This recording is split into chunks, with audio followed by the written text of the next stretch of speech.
Hi everyone, it's me, and today let's fall deeper into the backrooms together. The latest reports are in. Film Looks like theory. they came back with some new HQ. footage. Let's take a look.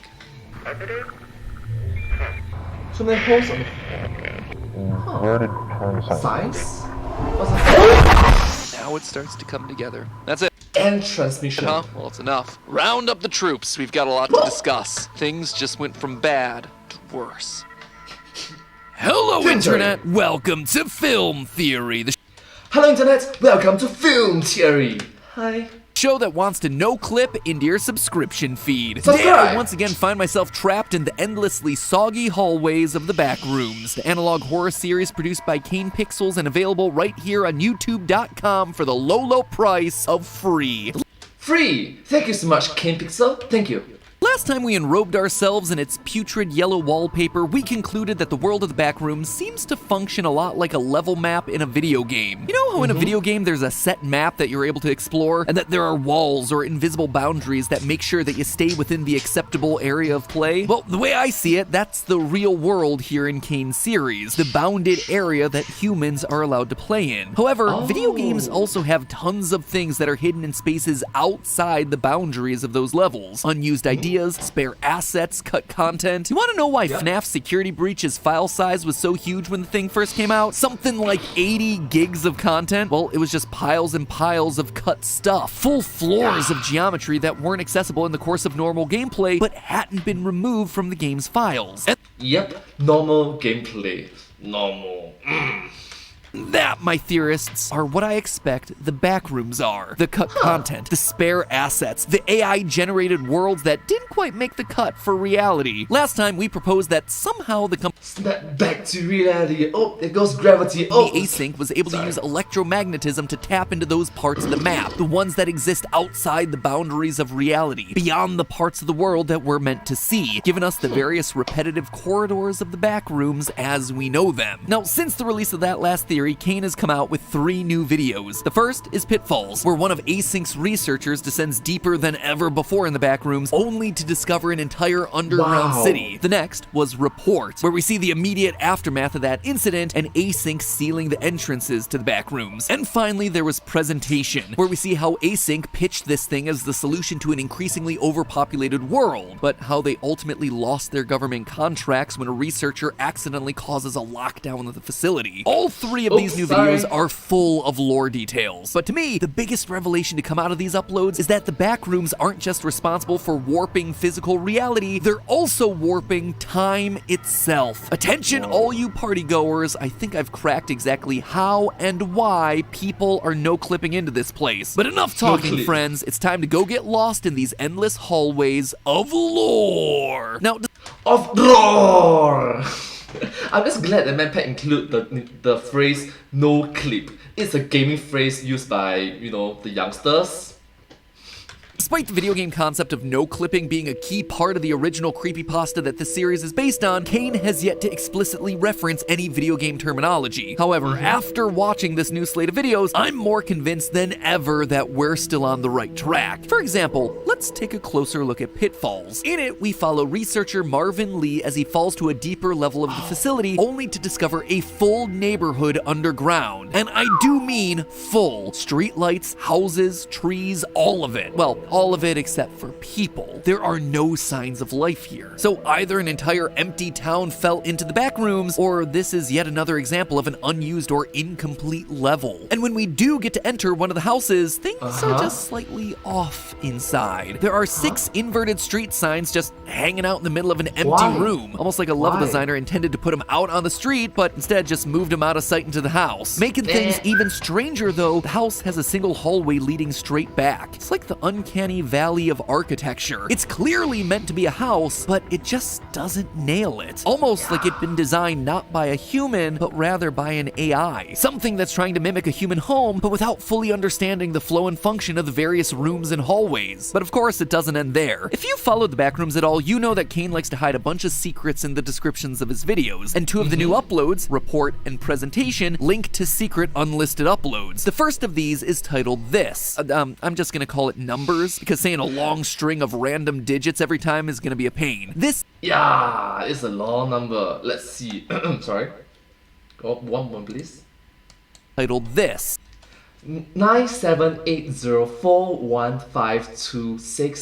9780415263573.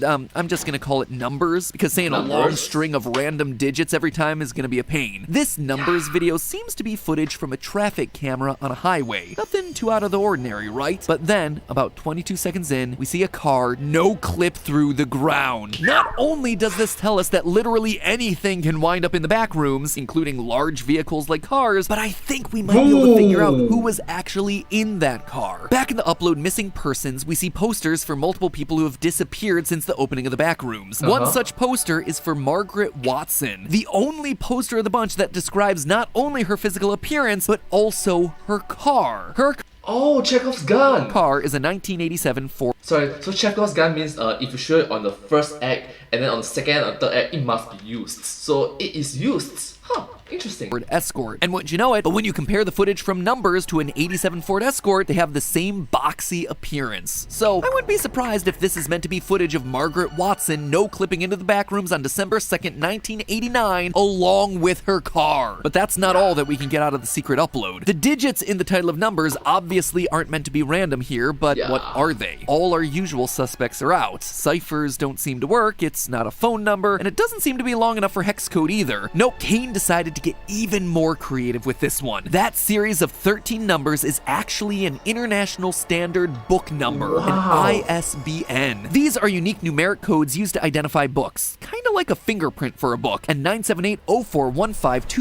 9780415263573 is linked to a book written by Charlotte Perkins Gilman. The Hi, Charlotte Perkins Gilman. Hi. literary classic, The Yellow Wallpaper. Yellow wallpaper, you say? If you've never had to read this for school, or even if you did have to read it for school and you didn't, this was a landmark piece of feminist literature about a woman slowly going insane after being forced to stay in a room with ugly yellow wallpaper. She began Yellow wallpaper. What a coincidence. to see moving shapes and people within the wallpaper, and she believes that the ugly yellow color stains everything that it touches. By the end, the woman has peeled all the wallpaper off the walls trying to help the person that's trapped inside, only for the woman to then believe that she's become that person. Now, there's little direct correlation between the short story and the Backrooms videos, but a lot of its ideas are clearly present here. For example, as we see in Pitfalls, the bacteria monsters can mimic the voices of their victims. Hey! Can you hear me? The monster can also infect the corpses after killing them, like we see with a victim named Nicholas Bolton in the video autopsy report. In a way, they're almost replacing their victims. The monsters are trapped in the back rooms, like the people in the wallpaper from our short story. Their next step then should be trying to get out of the wallpaper, out of the back rooms, and out into the real world where they can infect more. Framing this in our simulation theory, it's almost like this is a computer virus infecting reality, corrupting it, just like the ugly yellow color of the wallpaper staining everything that it touches in the short story. Now, It's something similar to Matrix. while all of that's certainly interesting, and I always love a good excuse to work in a literary reference, it's the second secret video that really starts to break this thing wide open, and it all boils down to The Simpsons. This one is simply called The Simpsons, and it, fittingly enough, features a clip from The Simpsons, specifically the episode Bart Gets Hit by a Car. I'd like to talk to you about bringing legal action against the fiend who did this to your boy. Feels super random, right? I'm just sitting here watching a Simpsons episode now. However, the clip glitches out about 35 seconds in, and suddenly we're sitting here watching a Spanish commercial for a cough medication named Dimacol. And while I could certainly stand here and draw parallels between a medicine for cough syrup and a mutated bacteria monster running around, I don't think it's the content of these clips that's important here. Instead, I suspect it's the timeline of their release. You see, Bart Gets Hit by a Car premiered in 1991. This timing makes a lot of sense. Up to this point, practically all the videos of Kane's Backroom series have been dated from the late 80s or early 90s. But Yeah, 1991, that is more than 3 decades ago.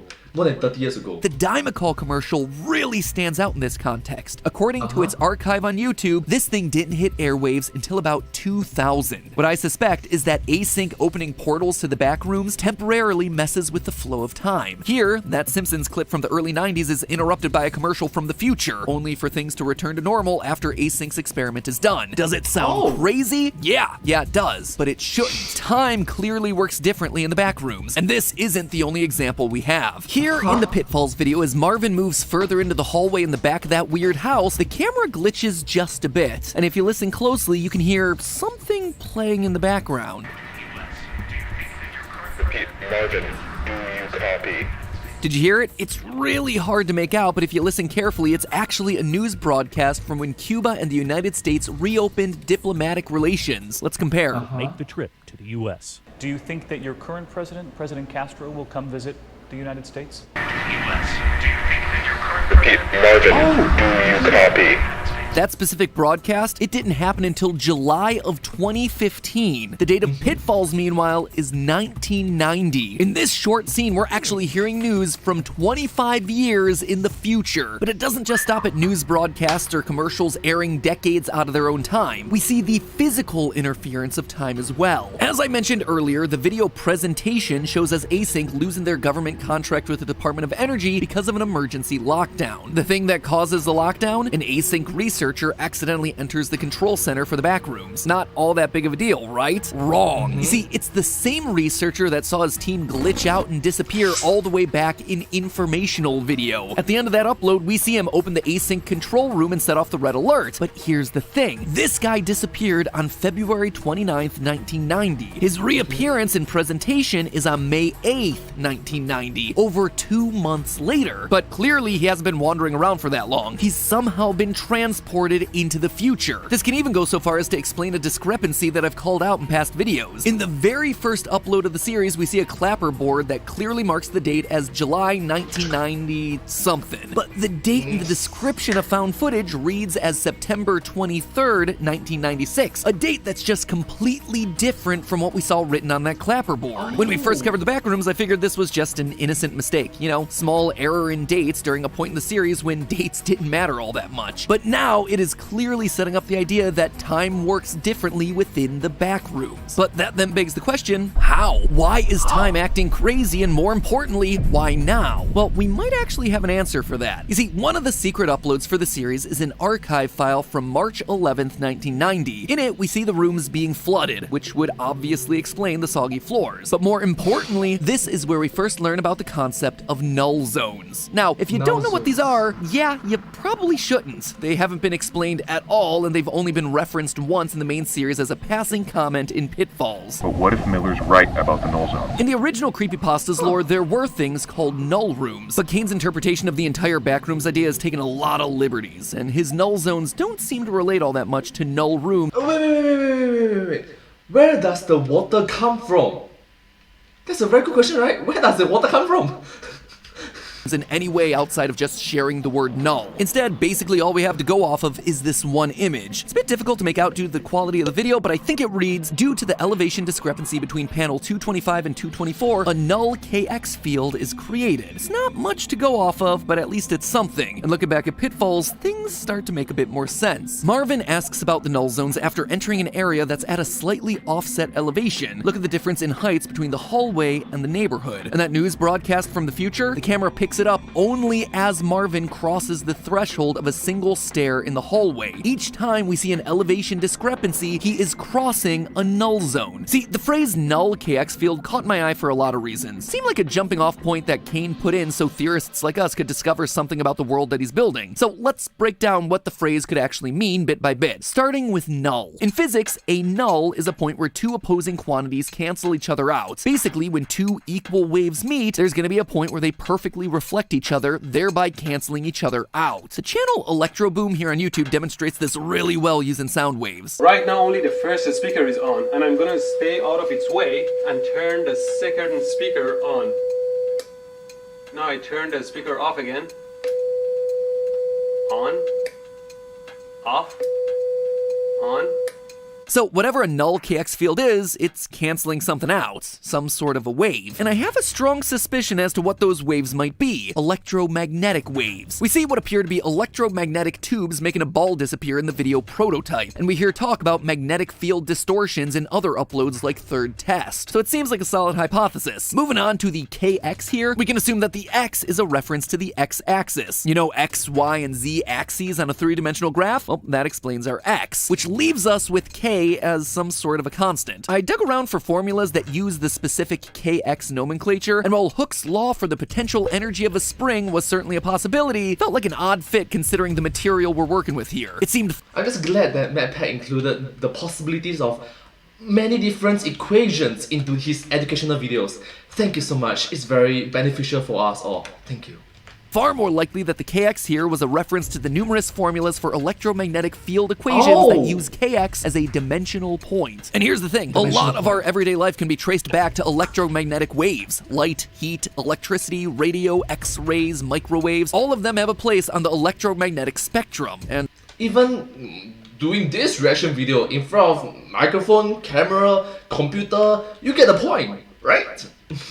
objects that use or give off those things also tend to create their own EM waves. Your phone generates EM waves. Your car, EM thanks to its alternator. What's more, every person that we've seen no clip into or experience strangeness in the Backrooms has been using technology that uses EM waves. Kane, Marvin, and the researcher from Informational Video were all using electronic cameras to write information onto magnetic tapes. And Margaret Wilson, she was driving her car when she no-clipped through. What if people are no-clipping into the Backrooms because they're unlucky enough to be in a spot where the electromagnetic wave from the real world happens to meet one from the Backrooms, thereby creating a null zone, canceling each other out, and letting the person slip through. Electromagnetism is also one of the 4 fundamental forces of nature that make up our world. If you think of it back in the terms of a simulated reality of a video game, it's almost like an integral part of the game engine code that runs our universe. And I think that's literally the case here within the universe of the Backrooms. Through their experiments with electromagnetism, Async has glitched their own reality, like a speedrunner that intentionally manipulates the RAM of an old game to tweak the code and teleport to where they shouldn't be. But this has broken the rest of the game, the rest of reality. And now that part of the game engine is glitched. Players are randomly no-clipping into places they shouldn't be or hearing audio from faraway futures as they wander into these null zones. More and more, the world of the Backrooms is starting to sound like the world's jankiest MMORPG. And just like with a video game, exploiting a few glitches here and there can really cause the game's stability to collapse. Which means it's likely that this is just the beginning. The physical world and time itself will become more and more unstable as new rooms are open and as more people clip in. What started as a high-tech way to expand your garage storage or squeeze in a few extra cubicles will suddenly put the entire world at risk. Once it becomes distorted, I'm gonna guess GG.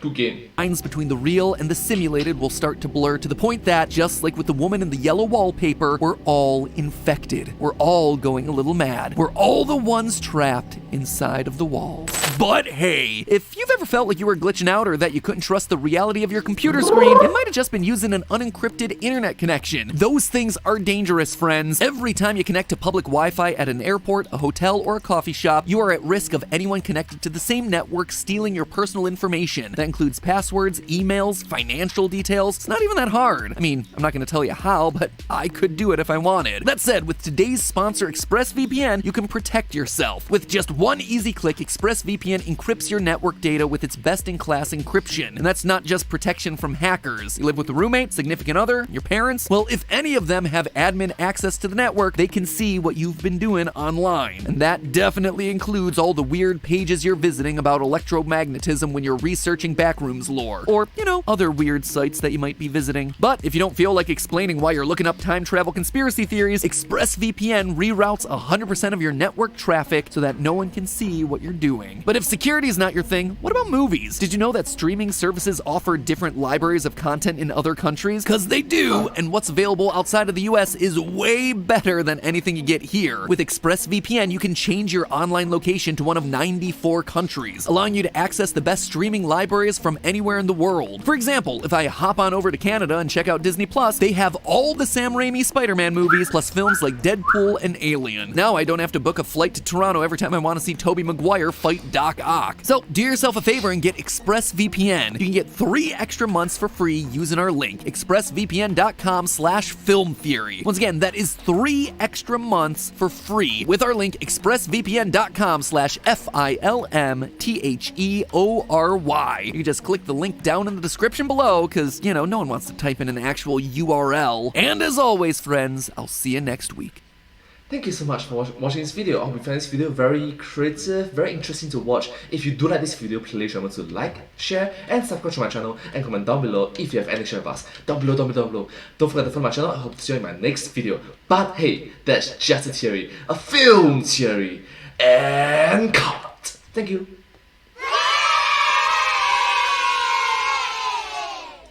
And I hope to see you in my next video. Bye bye. Subscribe. Thank you so much. Wow, the creator of this entire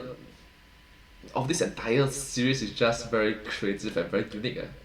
The idea is very like mind-blowingly, breathtakingly, outstandingly remarkable. Really remarkable. Don't you agree?